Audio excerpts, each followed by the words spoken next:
पतिं सुरगुरुं वन्दे जगत्कारणं वन्दे पन्नगभूषणं मृगधरं वन्दे पशूनां पतिं वन्दे सूर्यशशाङ्कवहिनयनं वन्दे मुकुन्दप्रियं वन्दे भक्तजनाश्रयं च वरदं वन्दे शिवं शङ्करम् ॐ मृत्युञ्जयाय रुद्राय नीलकण्ठाय शम्भवे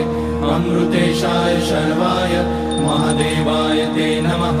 नमस्तेऽस्तु भगवन् विश्वेश्वराय महादेवाय त्र्यम्बकाय त्रिपुरान्तकाय त्रिकाग्निकालाय कालाग्निरुद्राय नीलकण्ठाय मृत्युञ्जयाय सर्वेश्वराय सदाशिवाय श्रीमान् महादेवाय नमः। ॐ नमः शम्भवाय च मयोभवाय च नमः शङ्कराय च मयस्कराय च नमः शिवाय च शिवतराय च ॐ त्र्यम्बकं यजामहे सुगन्धिं पुष्टिवर्धनम् उर्वारुकमिव बन्धनान् मृत्योर्मुक्ष्यमामृतात् नागेन्द्रहाराय त्रिलोचनाय भस्माकराय महेश्वराय नित्याय शुद्धाय दिगम्बराय तस्मै नकाराय नमः शिवाय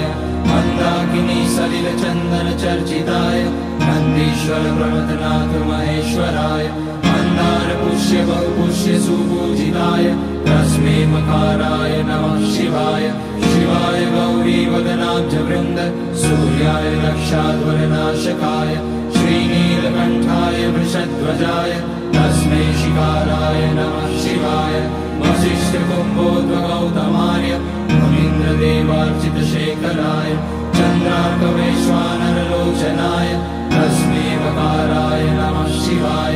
यज्ञस्वरूपाय जटाधराय पिनाकहस्ताय सनातनाय दिव्याय देवाय दिगम्बराय तस्मै यकाराय नमः शिवाय पञ्चाक्षरमिदं पुण्यं यः पठेत शिवसन्निधौ शिवलोकमवाप्नोति शिवेन सह मोदते।